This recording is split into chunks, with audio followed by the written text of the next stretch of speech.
go live. Okay. Let me do this We're now. live. Oh, hey, today we're joined by Lex Luthther, everybody. Let's run the credits and Lex will start talking.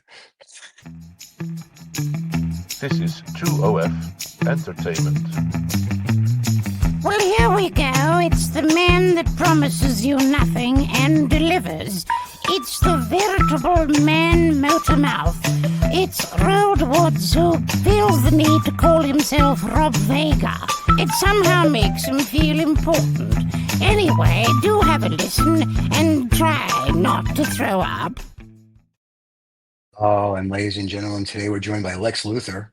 Rob Vega couldn't make it today. What are you, white supremacist this week? What's the story with this haircut? So, sure.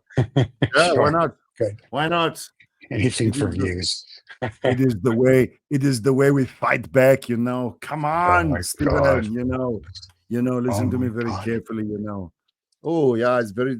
It's just maintenance free. What can I tell you? It's nice. Yeah. Very nice. You know, there's an actor. Oh, he's actually a rapper, but he was in a great series called Silo.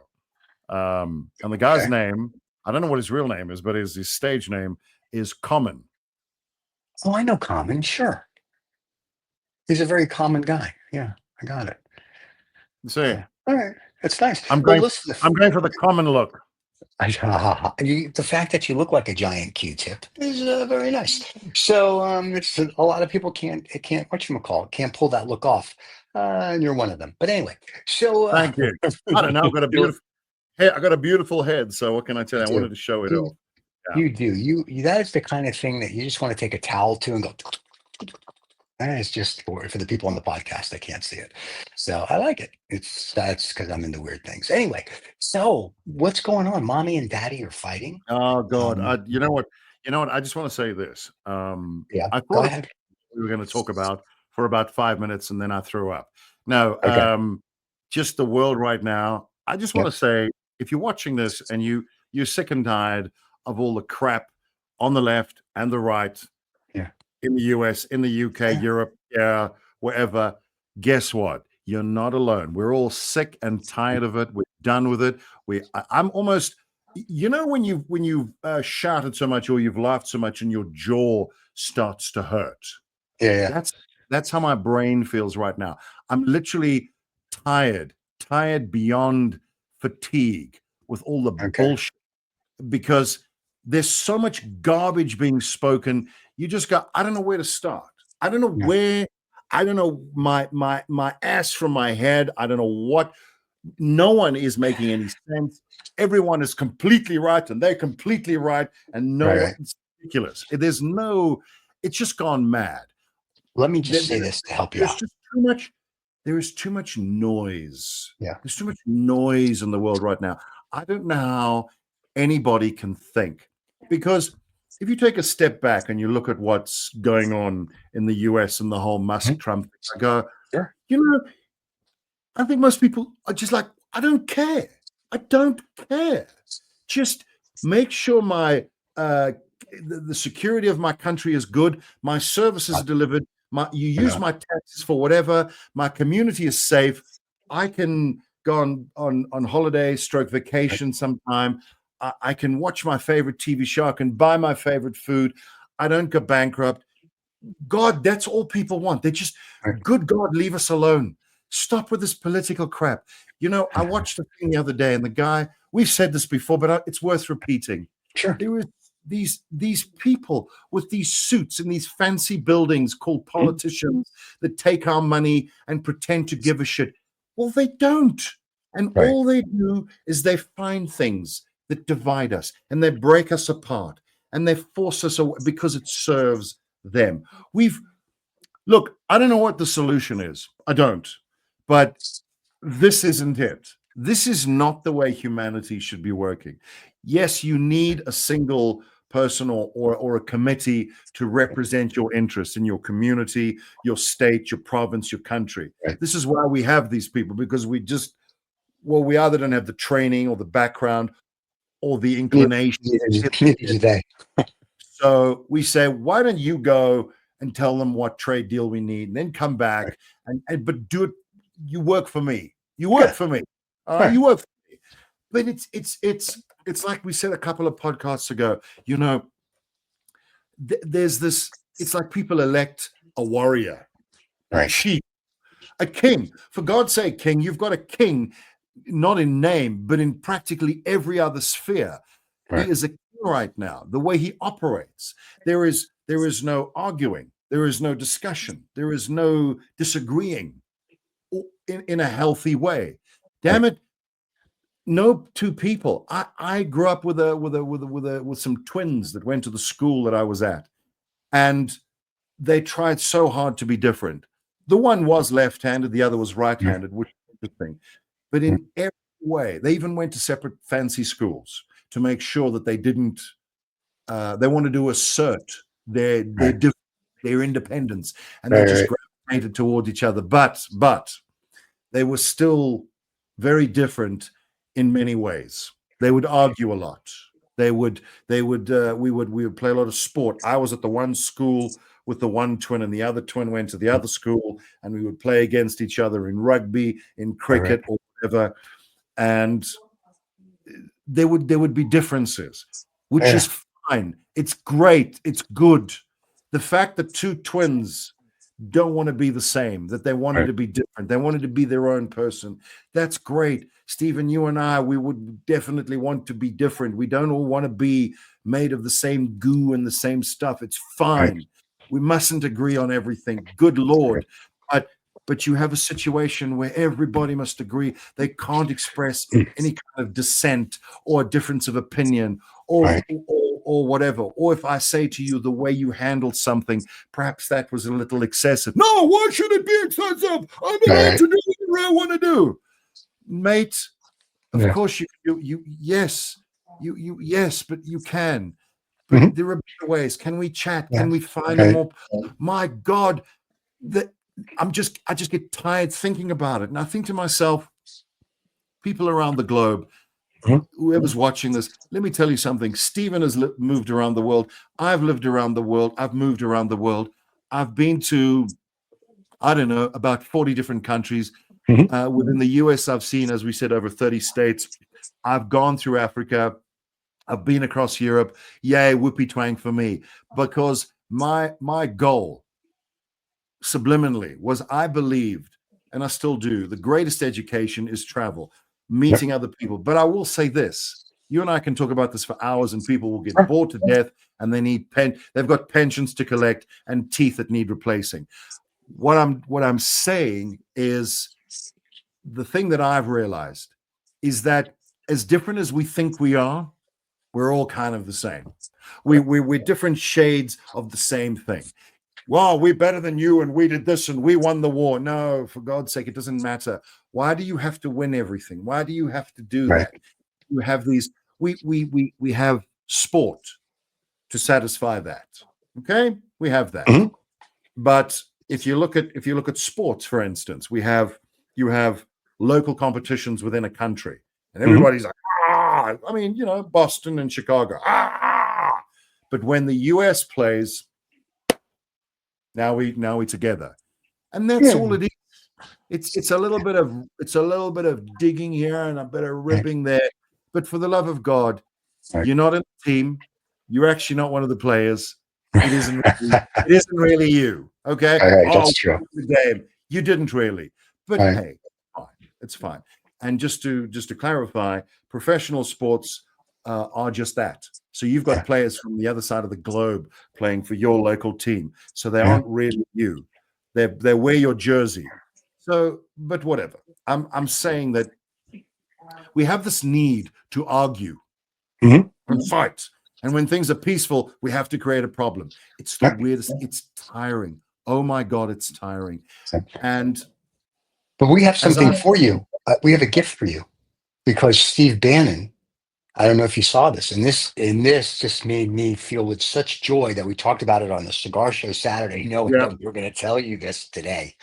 And I think the guys on the cigar show are definitely watching just to see your reaction. Steve Bannon says that Elon Musk came here illegally under a student visa. I heard that.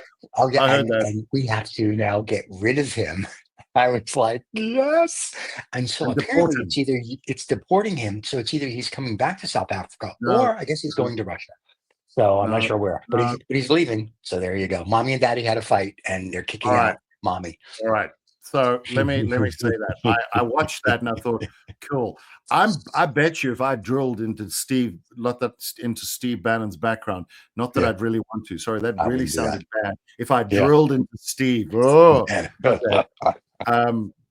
No. Okay, his Yeah. background. Yes, My yes. background, your background, we'd Anybody. find stuff. Yeah. We'd find stuff. Okay. Of course. We have all bent rules. We've all done stupid shit in our lives. I agree. So I'm saying that if Steve Bannon wants to bring that up, fine. Yeah. Then let's talk about you. And I don't have any facts at hand, by the way, but I'm sure if we drill down on him, didn't this guy spend time in prison? Yeah. Okay. So not really a bastion of justice and righteousness. So maybe, Steve, you might want to shut up. Okay. You're talking about Steve Bannon. Yeah, I am. About because I'm the other and- I'm Steve too. no, not that one. Not that one. No. Stephen. Steve Um, Bannon, right? But what I'm saying is, look, I'm not the thing about Musk, which is interesting, is there are things that he says and the way he says things that are very, from here. I get it. Yeah. I almost, it's weird. He'll say things. I almost understand. It's odd, but I understand his insecurity because I've known people like him in this country. Right. I know what he's talking about. He used to wander around using the word pedo. Remember that? He used to go pedo. That was the thing he used to say a lot. Pedo. Oh, the guy's just a pedo. And people would get offended over there and say, oh, he's calling me a pedophile. Well, in his defense, because Musk and I are basically the same age. Yeah, I guess we kind of grew up in the same country, which is odd. In a different part of the country, I just want to be clear. But yeah, and we used to use that word a lot. Yeah. As a I guess a throwaway insult. You stupid pedo. You stupid pedo. You idiot. You ass. You jerk. And I remember when he started using that word, I thought, oh, Elon, they're not gonna take it in the way that you mean it. So it's like, here's an example. So for instance, if you walk around the US talking about people being colored, you're going to have a problem. Big problem. I know that. Yeah. But in South Africa, colored is fine. It's absolutely acceptable. And the people that are colored are not what you think they are. So we've discussed this. We established this. So words have different meanings and connotations in different countries. Correct. So I often, when he says things, I mean, Peter's an example, but he'll say other things and I go, oh shit, they're not going to take it the way you think. Right. And I look at him, forget his $300 billion for a minute. I see him dancing around on stage, snorting all that crap, apparently he was all drugged up. Yeah. And this is going to sound like I feel sorry for the guy. I'm not sorry. I don't feel sorry for him, but I almost understand how uncomfortable he feels. Why? He feels, well, because why? Okay. I don't, for the record. I could give two shits, but I've been in that existence, in that apartheid existence. Okay. Right. I lived a bit of the apartheid during that time. I remember it and how isolated it felt living here. I mean, I came here, as we've established, when I was a young boy. So I didn't get the whole experience, but I got a chunk of it for probably 10, 15 years. And living here was weird because a lot of the TV stuff and things we watched all came from the US and the UK. So we got that cultural influence. That's why we can all do the accent so well, because we watched all that stuff. And that's why it's so hard for you, because you didn't watch this stuff. It's as simple as that. Okay. So that's why we understood. We grew up with a blend of American and British culture. Right. So we almost felt weirdly, well, I was part of it, but even the people that weren't still felt connected to it. It was something people wanted to be, oh, that's good. They make those great shows and the food's interesting and they got all that stuff and it's all big and it was like glitz and glamour, but we're not part of it. We're not part of it. They don't like us because of apartheid. Oh! And they make those movies like Lethal Weapon 2, where Mel Gibson stands there with a white supremacist sign and whatever, and we go, oh yeah, shit, that's bad. We got to get rid of apartheid. It sucks. These old people and these stupid rules. Anyway, and no bands would perform in South Africa at that time. So we had that disconnect. Although we loved the music, we could never see the shows unless you're me and you visited the UK and you could see them. But anyway, that's another thing. What I'm saying is, it was very cut off, very isolated, very over there. You felt that. You felt that separation, which was kind of the point. Okay. It was almost like an international apartheid. Right? Separated. Absolutely understand the reasons for it. Good. The pressure, in my view, should have been applied a lot earlier, but that's another topic. Anyway, so what happened is when things opened up, and obviously Mandela, we call him Madiba, when he was released, and things sort of normalized, and we had the elections, and then, hey, South Africa, come back into the international community. There you go. Good to have you back. And hey, don't do that apartheid thing. Ooh, okay, bad. Glad you got rid of it. Oh, look, you've got Madiba as a president. You're welcome. Come back, join the party. Hey, not sure everything's forgiven, but let's just see how we go. All right. So South Africa sort of got assimilated kind of back into the international community, but it left the people, as I say, I'm not part of it, but I understand it. And Elon was definitely part of it. There was this almost a little bit of an inferiority complex. Like this was all normal. The Western world was all normal. And someone had opened the door and said, all right, you can come back in now. Hi, everybody. I'm here. Sorry, I'm white. Sorry about that. And you've got nice stuff. And do you still like us? And I know we talk weird and hello. And I remember the first time when I went to the States, 1996, just after the Oklahoma bombing. I actually went, a mate of mine worked on a radio station in Oklahoma, and we exchanged emails or whatever, and I went and stayed with him. It was very cool. Did a show there and everything. But I remember feeling very, I wouldn't say I felt inferior, but it felt a little awkward. I had a lot of explaining to do. Yeah, because people had been cut off rightly. The country was sanctioned, was cut off. So a lot of people had all sorts of ideas about South Africa, what it was, what it could be, and weirdly enough, my immigration attorney, his brother was married to an African American woman. So we had some really interesting conversations about Mandela and Madiba. And you know what she said to me, which was very interesting. I'm not sure what she thought I would be, because I obviously wasn't entirely South African, and I had a mother who had, as I've said to you, sent me to a private school so that I wouldn't be in a government school and be part of that whole thing. Anyway, so I had a really strange upbringing, a topic for another podcast. But there it was, and I was sat across from her, and she said to me, "What do you think of Mandela?" And I said, as a matter of fact, what was her name? Her name was Brianne. I said, Brianne, as a matter of fact, I've met him.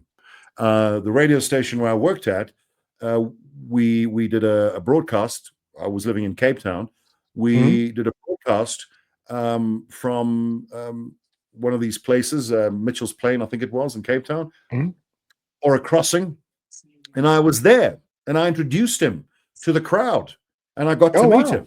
And that's where I learned to do the, how are you? Good evening. My name is Madiba. Thank you very much. And I did that impression for him, and he absolutely loved it. He laughed. It was great. And I'd gotten to meet him. And there was this moment where she went, he was a terrorist. And I went, oh, shit. Because I had thought mistakenly, and this is going to sound bad, I had thought that if you were a person of color in America, you would think of Madiba or Mandela as a good thing. So I was really thrown by that. And I thought, well, no, Brianne, I mean, and there were things that happened, but he was fighting apartheid, and well, that was a really bad way to do it. And I went, what? Where do I go with this? I'm check it out. I'm a white guy from South Africa in the States in 1996. Sitting across from me is an African-American woman telling me that the icon of the anti-apartheid movement was bad and a terrorist. I went, Right. what do you do with that? Yeah. So that was my first, and I thought, wow, this is I don't think I know America very well. I haven't, what am I missing? What am I missing? But I digress. So it was a very awkward conversation. Anyway, I taught her things, and she taught me things too, and I guess we got somewhere with the conversation. Right. But I realized I know shit about the people in America. Right. What the hell? Because we'd been told one thing, and then I started to realize, so therefore they must have been told something else about us, but what we thought, what we believed. So at some point, I'm going to come across someone, they're not all like Brienne, who is going to go, you're a Nazi, you're a this. Yeah. Right. In truth, it's never happened. I never actually had that. It's never happened. With the new haircut, it could happen. So could it happen? Right. Okay. Hang on. I definitely got rid of the swastika. Sorry. Yeah, very good. Very good. Actually, you look really good with the haircut. I'm busting your chops, but it's a good look for you. Well, one of the ladies that works at the station where I am, she is a Zulu woman, and she said to me, well, a lot of, I don't want to be demeaning, but a lot of black folk, guys, actually, they shave their heads. It's more common. And she said to me, you should keep it that way. And I went, well, my wife is not too happy about it, so probably not. But she kept going on uncomfortably. She said, oh, you look so handsome. Okay, you've said that 10 times this morning already. You should probably stop saying that. But I think she wants some white. She wants some white meat. You know what I'm saying? She wants a ham sandwich, my friend. Oh well, sorry, baby. Sorry. I mean, I don't mind, but no, sorry, I'm taking. But all right. So getting back to the inferiority complex, I think a lot of people, a lot of white folk. I can't speak for black folk. I'm not going to do that. But a lot of white folk in the country, sort of my age and maybe a little older, all knew that this thing was bad. So they carried, I guess, in a way, a bit of a guilt thing with them. I didn't carry that, but a lot of people did. And they're like, "Ooh, that was really fucked up." And it was terrible. I mean, I can't even imagine, and I don't pretend to. So you think Elon has guilt? He's carrying some guilt? No. Let me say this. So what it meant is you'd been let into the club, and you were a lot of folks were very aware of the fact that this was all better. This is all better than where I'm from. So if you go into an area or arena or a situation where something that you've looked up to, you go, oh wow, that's so great, and then they let you in. You go, hi, God, you guys have just got so much stuff, and it's so big, and sorry about the stuff, and okay, and hi, we're here, and can we play? Can we trade? Can we, I mean, I am possibly, what's the word, generalizing, but I think a lot of folk felt that. It's a combination of guilt. It's a combination of, I'm in the big boys club now, and they've done so much cool stuff. And even on a personal note, when I lived in the States for those 3 years, and I lived in New York City, I was very aware. This is New York City. I don't know about the rest of the country. New York City, you are very aware of the fact that there is some good shit here. There's some amazing talent. And there's also some crap.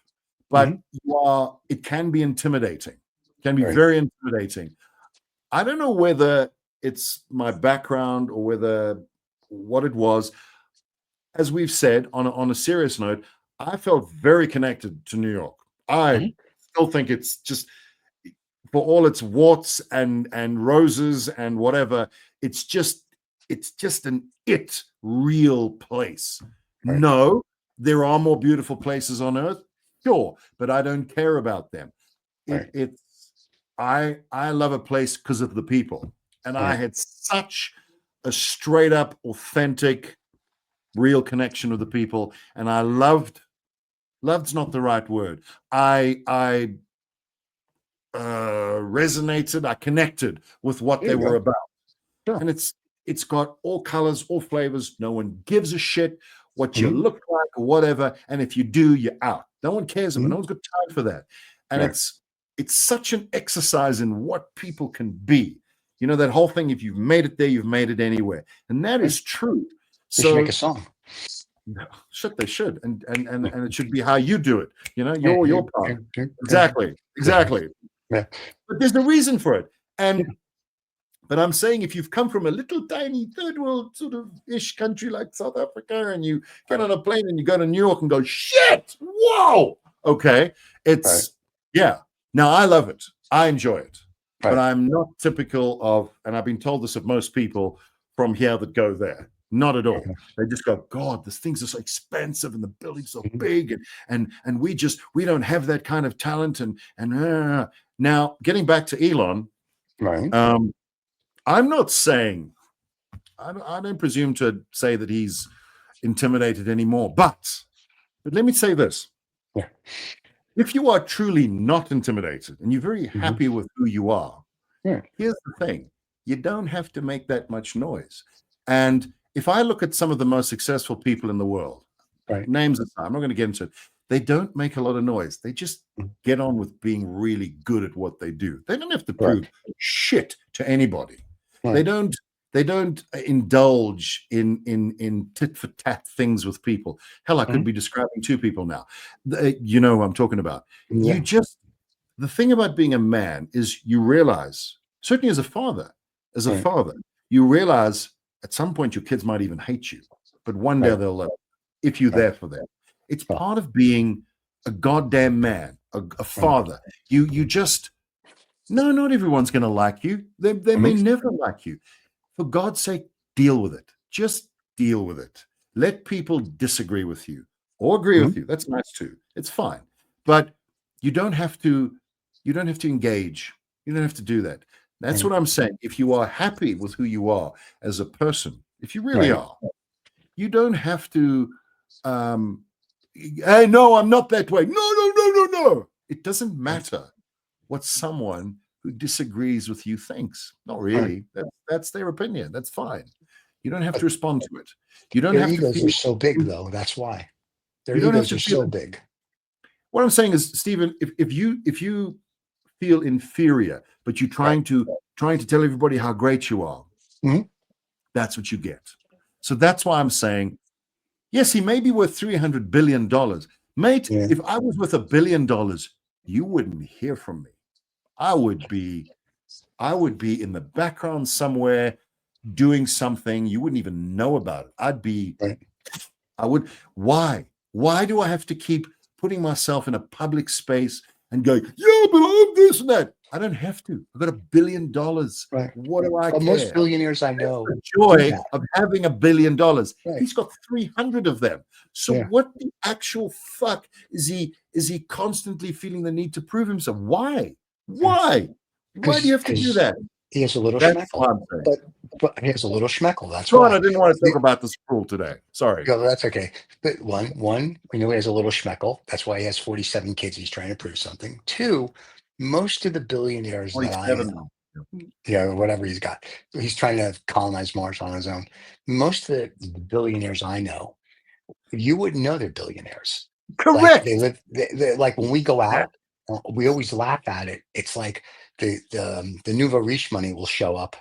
And they'll be like, blah, blah, blah. And we'll sit there and we'll chuckle and we'll just be like, we could buy this guy 50,000 times over and still have money left over. And it's sort of like, there's no reason. And it's the difference between nouveau riche and old money. Old money knows they have money. They know what to do. Like they may have a nice house, whether the house is 200,000 or 200 million, makes no big, but they don't tell everybody. And if they have more than one car or a car collection, they're not putting it on YouTube or Instagram. It's just like, this is their car collection. Their friends may know about it. Good enough.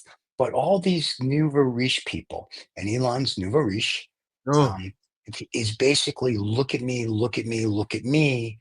And to an extent, also Bezos does that, Zuckerberg to an extent. They all kind of do this.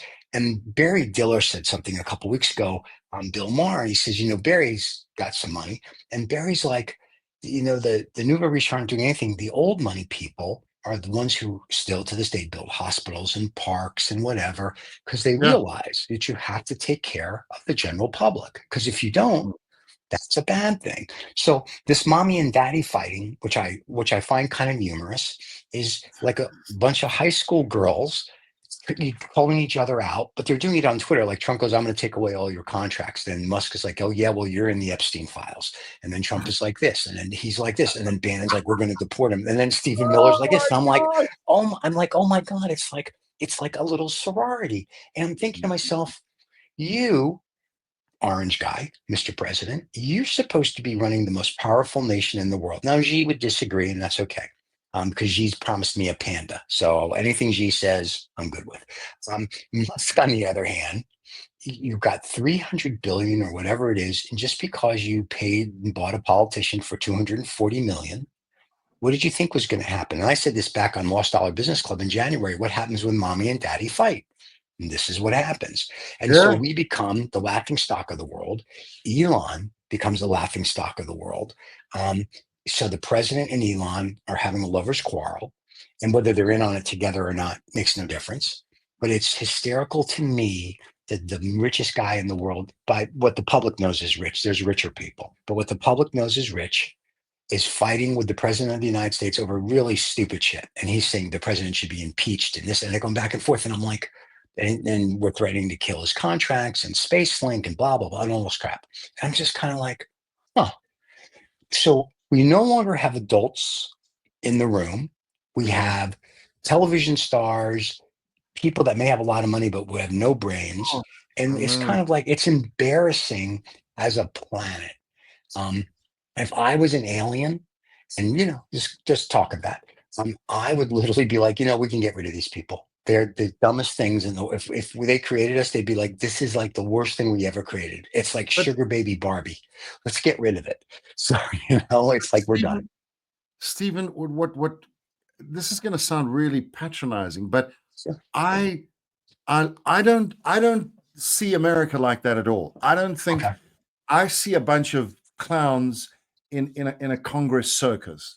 I don't feel, from my experience of America and the people I know, most of them are going, oh, for the love of God, that this isn't what they want. This isn't what they are. You can't build an economy like that and be that idiotic. So what the sad thing is, what is in Congress right now, the president you have right now, for me as an outsider, but someone who has a very stalking issue or obsession with America, and I admit that.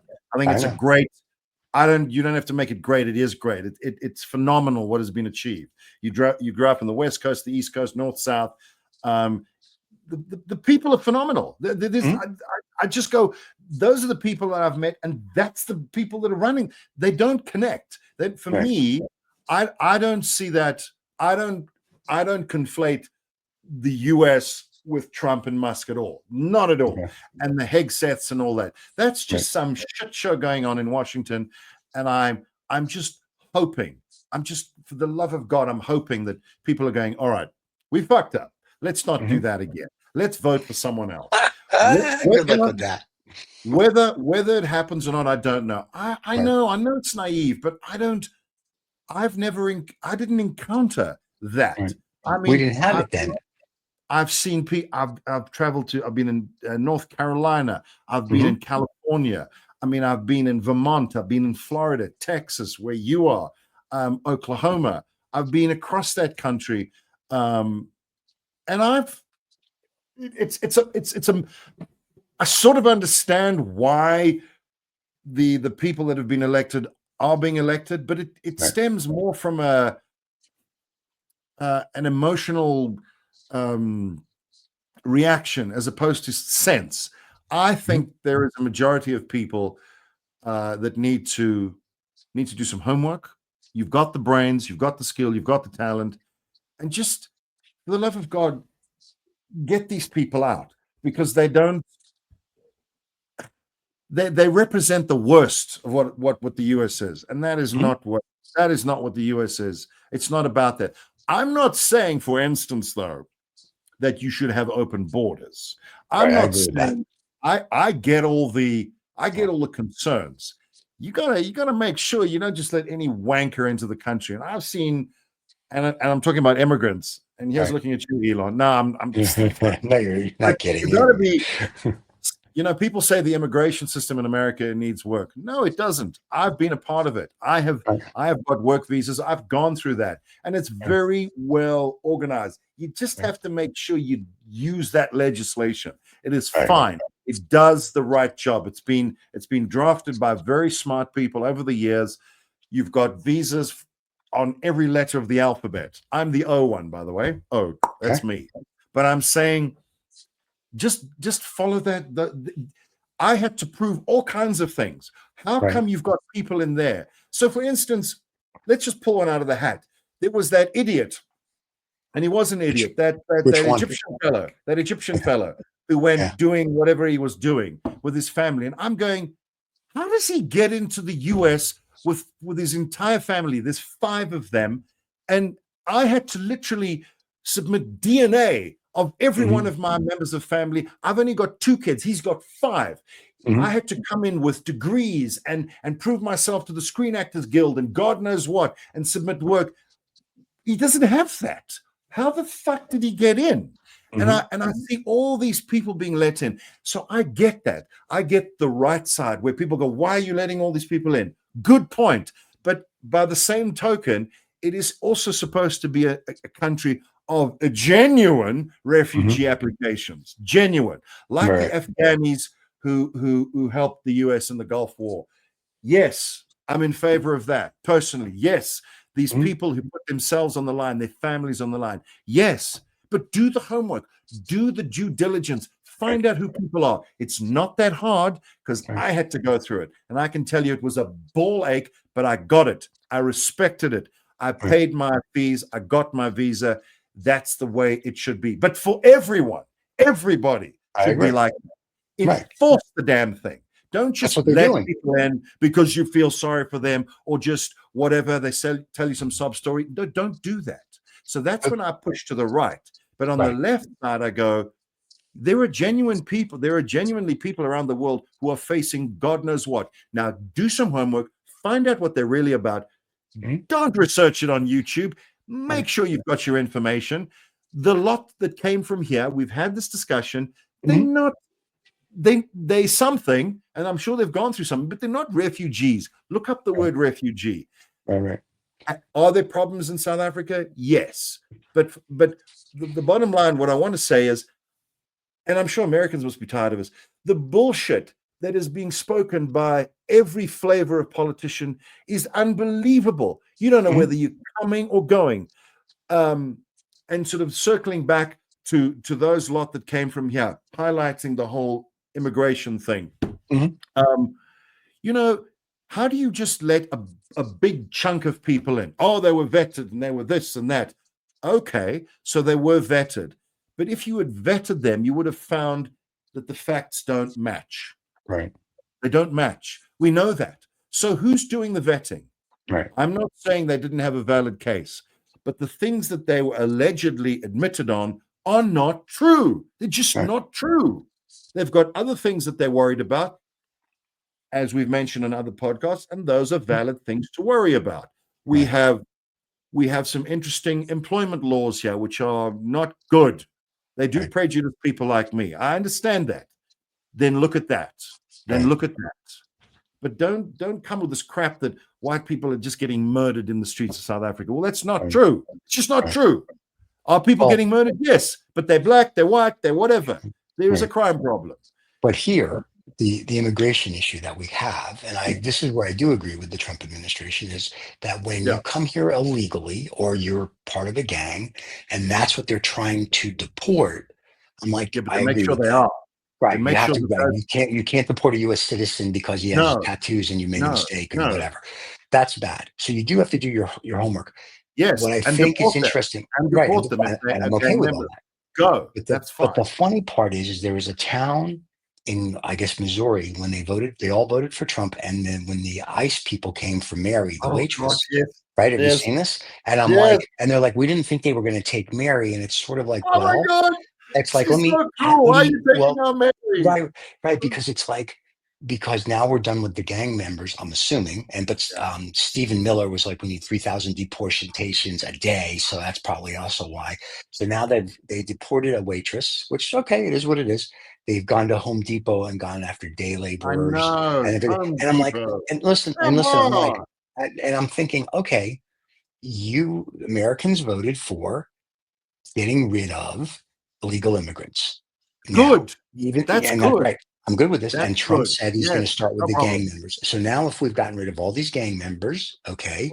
So Oh. my mind to the American people that voted for that is, did you think that Mary the waitress who's here illegally wasn't going to get deported? I mean, like, so it's kind of like, how do I put it? Everybody wants to eat the chocolate cake, but they don't want to gain weight. So Yeah. when they Yeah. made the cake, they didn't think through what this really means. They're just like, yeah, he's only going to import bad So people and gangsters and this and that, not normal people. so you're the guy who eats all the fat, and then you have the Diet Coke. Right. The So, the, the and that, logic doesn't. The weird thing is, for me is I look at this and I go, I get.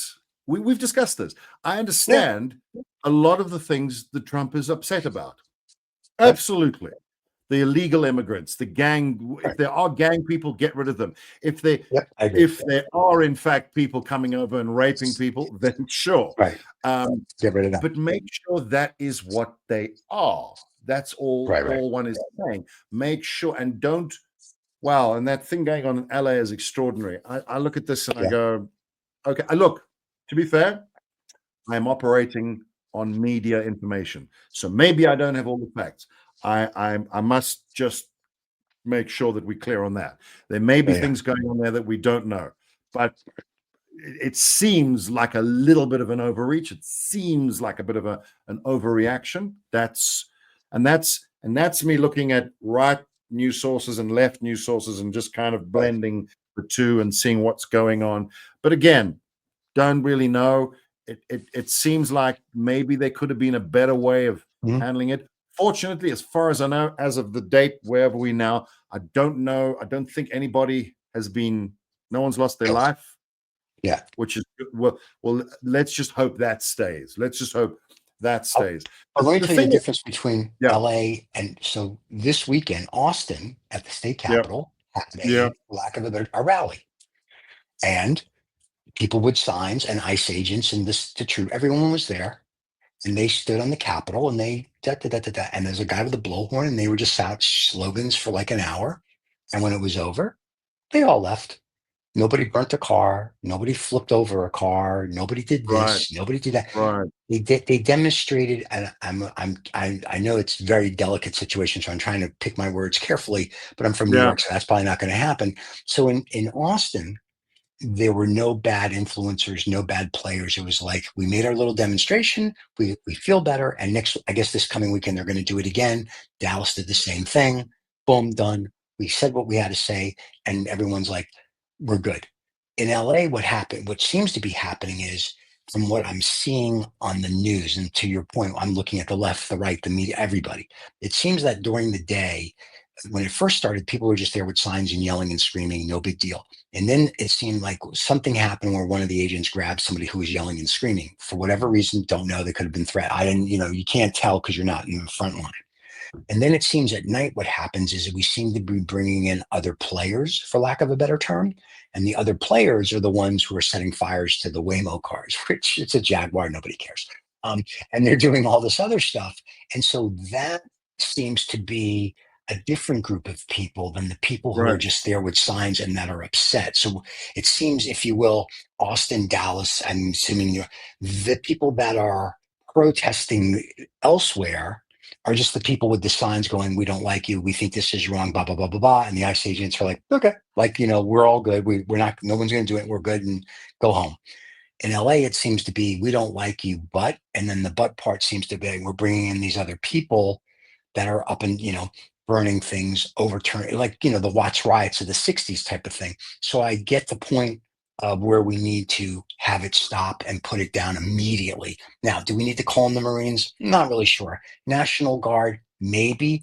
I know Newsom and Trump don't get along, the governor of California. So I think Yeah, part of no, what no, Trump is yeah. doing is Arrest him. he's flexing, and to a point, he is the president. I get what he's trying to do, and to a point, I understand Newsom's thing. But Newsom is it looks weak, and I think what Donald is doing, to Donald's credit, he's like, listen, we're gonna stop this, and we're gonna stop it now before it escalates. So I think there's both sides of the coin here.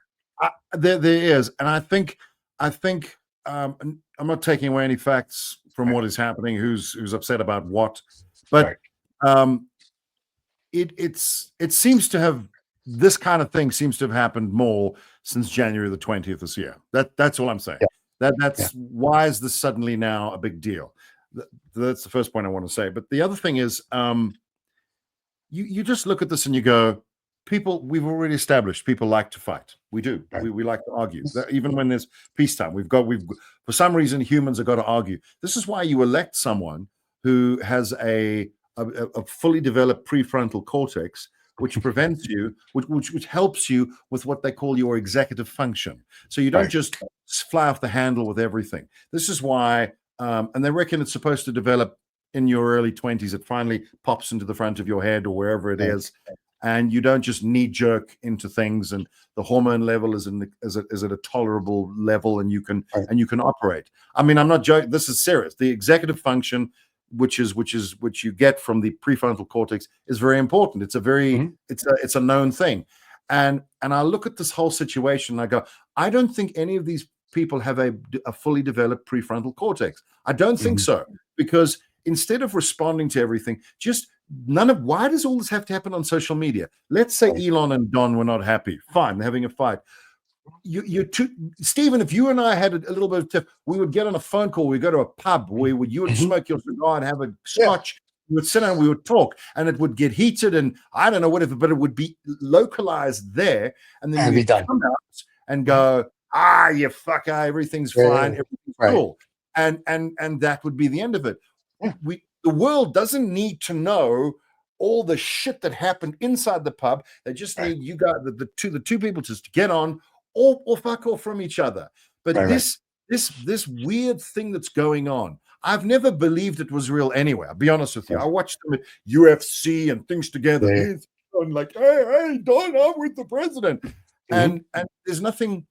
It's very showy. It's not real. It's not how men interact. I'm with my mate, sitting, we chatting. I don't have to tell everybody, hey, look, I'm with Steven. It's just very childish. It's very lame, which is fine if you're from a mental asylum. Fine. But these two people, you got the richest man and the most powerful man in the world, and there they go. And unfortunately, when they sneeze, a hurricane happens. And that's the problem. That is the problem. If these were two guys that you knew somewhere, you'd go, God, what a bunch of idiots, and that would be the end of it.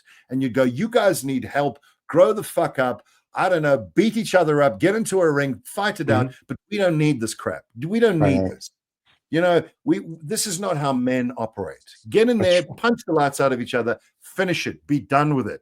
But neither one of them, I don't think, has got the balls to throw a punch anyway. That's the problem. Maybe neither of them have been in a fight. I don't know. I'm not sure what it is. But if I certainly know that the guy friends I have, we wouldn't communicate like this. If they were mates of mine, we wouldn't do this. We would sit down, we would, I don't know, and we'd sort it out. We'd fix it. Done. Get it done. This grudge crap is just ridiculous. This is what you teach your kids not to do. And now you've got the president and the richest man, and the problem, Stephen, is it filters around the world, and this is what kids and teenagers and 20-somethings look up to, and they go, oh, so this is how things work. No, this isn't how things work. This is not what being a man is about. Being a man is about just get your shit together. Of course you can cry. There's nothing wrong with crying, but or cry, have a cry, do whatever. But for the love of God, sort it out.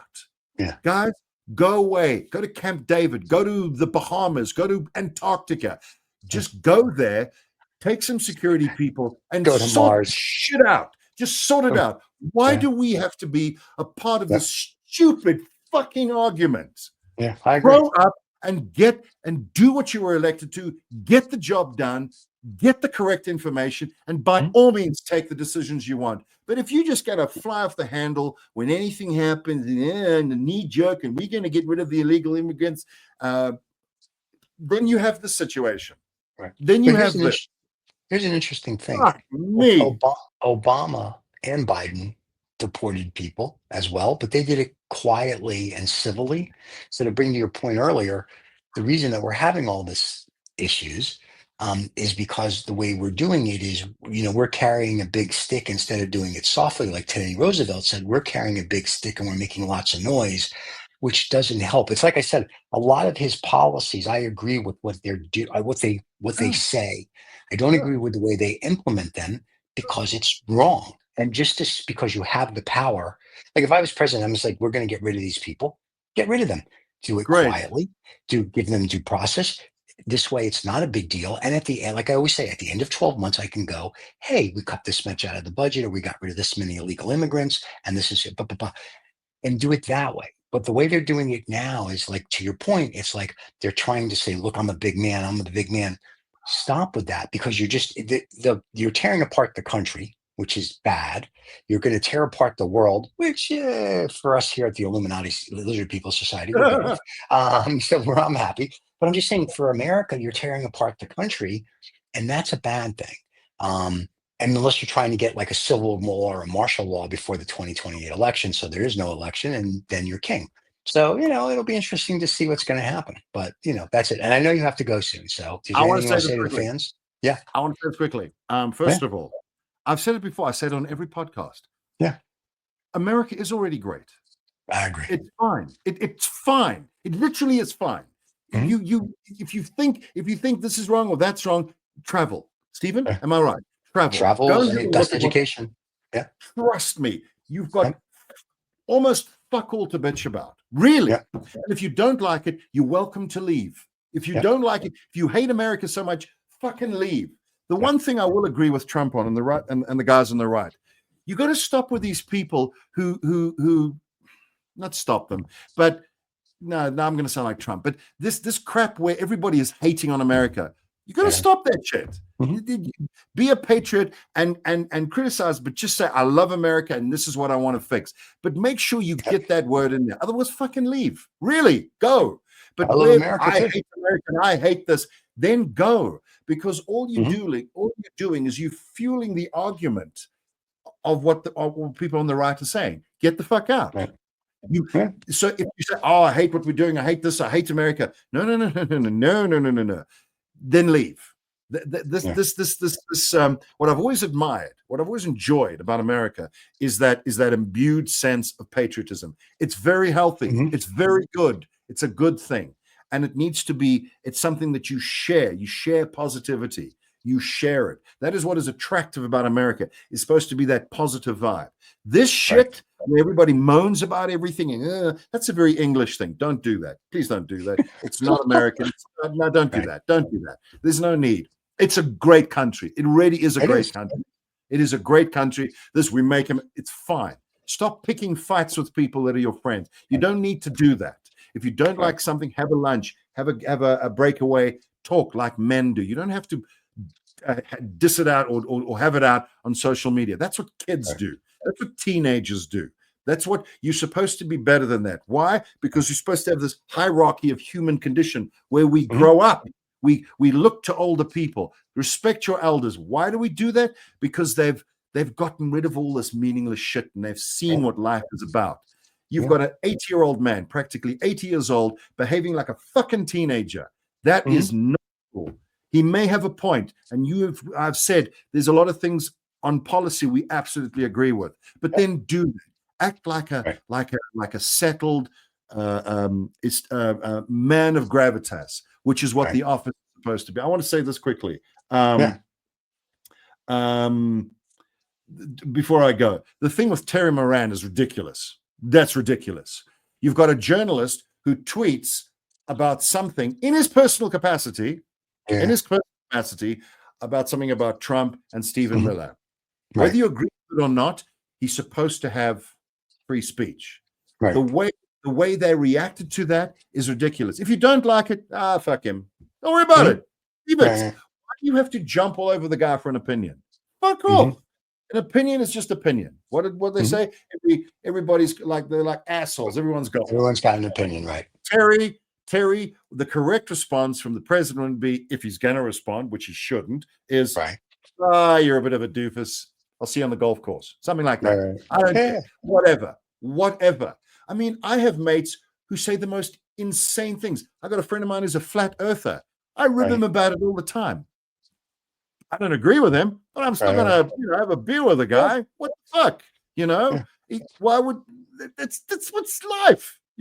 Why do you fucker, you must agree with me. You said something bad about me. They must suspend you. Oh, fuck off.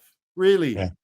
Honestly. And the fact that they suspended him, bad. Yep. That's really bad. I agree. Because now any journalist that says anything at any point in a pub, not even on X or whatever the fuck we're calling it now, anytime. Oh, we record him saying something because everybody's got a cell phone, and we heard him saying something on the tube, on the underground, and he said something bad about Trump. They must suspend him. Fuck off. Mm-hmm. Seriously. He didn't say it on ABC. He said it in his private capacity. You're allowed to say things. It's called free speech.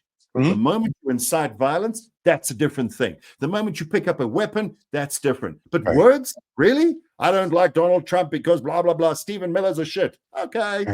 I mean, Stephen Miller said things about you and you go, yeah, fuck you, whatever. Now, the final thing I want to say is a military parade? Really? Really? We're Russian, kidding baby. me? I want to Russia say and this China. about a military parade. It's a bad look. It is a really bad look. It does not make a country look strong. It makes a country look weak. It really does. And you can look at who does the military parades and who the fuck doesn't. And it's not a good look. China, I'm sorry. and it's North Korea. It's just when did tanks in the streets? Oh, fuck, that's a beauty. No, mate. That is It'd be great. It's gonna be great. You see what is I'll tell you what makes you look really powerful. This is what makes you powerful. Is when people, so this is you, right? And people throw insults at you. You don't budge. You don't respond. Now people don't know what they don't know. So they're wondering. You're just sitting there, all stoic. That's a powerful look. Also, you want people to just imagine how powerful you are, not open your fly and show them what a small dick you have, right? That's what you don't want to do. That's what you don't want to do. You just stand there as a stoic, strong, and they just imagine. And that's what you want. I'll tell you one thing that happened. It was a great TV show. I know you've got it there in the States, and I think it's on one of the channels there, but it's a British show, and it's called, Irish as well. It's called Mobland. Yes. It's got fucking phenomenal show. Tom Hardy, Pierce Brosnan, Helen Mirren. Brilliant characters. But there's one scene which summarizes everything where I'm not going to spoil the story in case someone wants to watch it, but there's so Tom Hardy is a fixer. He's a fixer for a gang. That's what he does. And at one point, the big boss's son is doing something with his daughter. You imagine that his character is going to explode. And he's taunting him. This kid's taunting Tom Hardy's character. Yeah, I did this, I did that, I did that. Now, there's two ways he can respond. He can, and he decks him, and that, but that makes you look weak. He just goes up to him, he kind of like straightens his tie, and he just says, I trust my daughter. And if she wants to be with you, then that's then that's fine. I'm not going to question her decision. Totally disarms him completely. He can flatten him, but he's going, Stephen, it's okay, mate. And you're expecting me to fly off the handle, and I don't. Oh my God, that is scarier. That is super powerful. And that to me, maybe I'm wrong, but that to me is what America's always been. It just sits there. We can fuck you all up if we want, but we don't. That's right. So just behave. Now, that's what you want. You need one country in the world like that. And the guy with the buttons needs to represent that. Yeah. Does America have a case to respond to all sorts of things? Yes. But it doesn't. It just sits there going, well, now we do. Now we respond. Now, children, take it easy. Yeah. You know what can happen. Yeah. But they don't. But you don't get involved. You don't have to get involved. You just have to have this suggestion, this presence of power. It's much more powerful. You don't have to fucking put it on the streets. Why? What? And how many millions of dollars is that going to cost? 134, I think. Okay, I didn't realize it was much as that. Anyway, I'm just saying. so much for Doge, eh? Anyway, Doge is really good because they said they saved 172 billion, and all of that was USAID, and now they're hiring back pretty much everybody they fired because they realized the government can't run. But who did the Doge was Al Gore. When Clinton was president, Al Gore cut, I think, about 200 billion or 300 billion or whatever it was from the budget. And he did it quietly, and they did it great, and the government ran.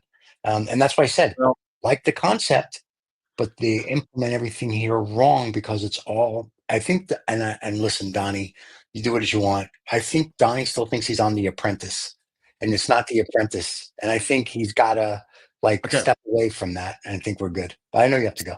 Stephen, I got to go. I just want to say one thing. If he makes an announcement again, if he's got a big announcement to make, can I just make a suggestion? Can he do it? Does he have to have the entire posse with him, with charts? Yes, have charts.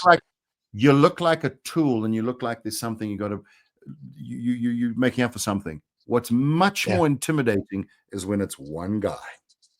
Yeah, this is what I'm telling you. And this is what's going to happen. And it's also more authentic. It engages people. One guy. One guy. One guy. One guy thing. When you're surrounded by all sorts of people standing there wearing the same color tie as you, telling you what a big cock you have, it doesn't quite have the same effect. On the outside, you just look like a bit of a When it's just you, much more powerful. But you can ignore it. And I gotta go. You got to go. Ladies and gentlemen, we'll see you next Wednesday. Rebroadcast on Friday. Don't forget to subscribe and like. Catch us wherever you get your podcasts or here on YouTube. Have a good week. Cheers, everybody. Thank you so much for listening to this Roald Woods, Rob Vega, whatever the hell he wants to call himself, fellow. You know, this podcast thing, it makes him feel very important, and he's a difficult fellow as it is to deal with. So thank you so much for putting up with him, and do take care.